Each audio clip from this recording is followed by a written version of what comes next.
नमस्कार, मेरा नाम है मानसी जोशी। जैसे कि आप सभी जानते हैं कि आज पूरे देश भर में किसान आंदोलन चल रहा है। आज हमारे देश में किसान आंदोलन को लगभग 3 महीने हो चुके हैं।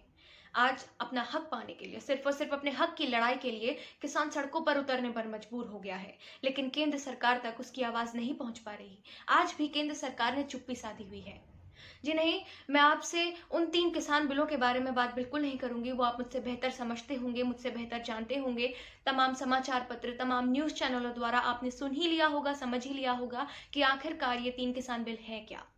लेकिन आज हमारे देश में किसान की जो स्थिति बनी हुई है, हमारे देश में अपने हक के लिए किसान जिस तरह से संघर्ष कर रहा है, लड़ाई कर रहा है, केंद्र के खिलाफ खड़ा है, उसे देखते हुए मेरे दिमाग में कुछ पंक्तियां आई जिन्हें मैं अपनी स्वरचित कविता के माध्यम से आप सब तक पहुंचाना चाहती हूँ।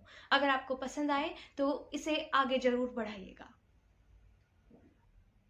कि कभी फावड़ा कुदाल लिए खेतों में जो रहता था, अब अखबारों में वो रहता है। कि कभी फावड़ा कुदाल लिए खेतों में जो रहता था, अब अखबारों में वो रहता है। कभी रहता था जो घर की चार दीवारी पर, अब वो राजधानी तक मीलों पैदल चलता है। सूखी मिट्टी पर जिसने कहीं हरे खेत लहराए थे, दो बैलों की जोड़ी लिए जिसने कभी शांति गीत भी गाए थे।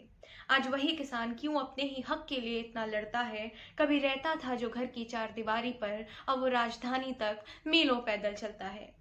आज कहते हैं इन्हीं किसानों ने हिंसा भड़काई है, पर तुम भूल गए वो कर्ज है इनका जो बीती रात रोटी तुमने खाई है। मांगा जो कभी हिसाब इन्होंने अपने खून पसीने का, तो क्या तुम वो कभी दे पाओगे। बैठ गए जो यूं ही ये आंदोलन में, तो तुम ही बताओ तुम रोटी कैसे खाओगे। पूछा नहीं कभी इन्होंने कि बताओ आज तुम्हारा पेट कैसे भरता है। कभी रहता था जो घर की चार दीवारी पर, अब वो राजधानी तक मीलों पैदल चलता है। बंजर धरती पर खुद चलकर वो औरों को भोजन देता है। खुदकुशी करके वो शांति भाव से अपनी गाथा कहता है। ना वो चीखता है न चिल्लाता है, बस दर्द को घोटे पीता जाता है। इन्हीं संघर्षों से वो किसान कहलाता है। पर आज क्यों किसान ही किसान शब्द से इतना डरता है। कभी रहता था जो घर की चार दीवारी पर, अब वो राजधानी तक मीलों पैदल चलता है। जय जवान जय किसान का नारा देकर हमने किताबों में इनको लिया समेट। हमको तो भरपूर आहार मिला, पर ये तो रह गए भूखे पेट। इन्हें नारों की जय जयकार नहीं, बस जो सत्ता तक जाए वो पुकार बनना है। इन्हें प्रमुख समाचार नहीं, निष्पक्ष भाव से हर भूखे की रोटी बनना है। कभी रोता भी था जो चुपचाप कहीं छिपकर, अब वो आक्रोश में क्यों इतना रहता है।